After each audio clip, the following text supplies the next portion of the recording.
In a small town nestled between rolling hills and lush fields lived a wise farmer named Mr. Thompson. Known for his bountiful farm and generous nature, he often entertained guests from the nearby towns. One summer, Mr. Thompson hosted a group of children eager to learn the art of farming. The day was bright, and the sun shone warmly upon their heads as Mr. Thompson gathered the children around a vast watermelon patch. "Today," he said, "I'll teach you a lesson you'll not soon forget, a lesson in mastering happiness." The children looked at each other, puzzled yet intrigued. "This lesson is simple," Mr. Thompson continued. "You see this watermelon here?"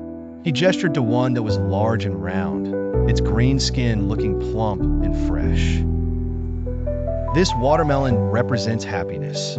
At first glance, it's perfect, and you'd think it ripe, ready for picking." The children nodded, understanding that appearances can be deceiving. He then sliced open the watermelon, revealing it to be overripe inside, its flesh mushy and unappetizing. With a knowing smile, Mr. Thompson said, "While it appeared ready, in truth, it was overripe." Happiness isn't about how things appear on the outside, but on knowing when the time is truly right. The children listened intently as he continued. To truly enjoy life's sweetest moments, timing and patience are key. Achieving happiness takes more than just seeing what lies on the surface. You must nurture it, understand it, and seize it when the time is right. As the lesson continued, Mr. Thompson showed the children how to tell when a watermelon was perfectly ripe. A gentle tap that produced a hollow sound, the skin with just the right shade of green, and the subtle signs on the vine. The children spent hours practicing the techniques they were taught, delighted each time they chose a perfectly ripe watermelon. Their joyful laughter filled the air as they feasted on their hard-earned prizes.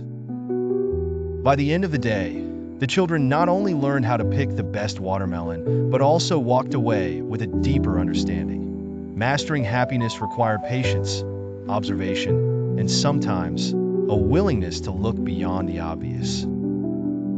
As they waved goodbye to Mr. Thompson and left the farm, the lesson of the watermelon stayed with them. They realized that happiness, much like the ripe watermelons, needed to be discovered, nurtured, and appreciated, not merely rushed into or judged by outward appearances. In the years that followed, whenever life seemed to offer a good opportunity too soon or too hastily, the children would remember Mr. Thompson and his wise watermelon lesson, and they would realize that true happiness is always worth the wait.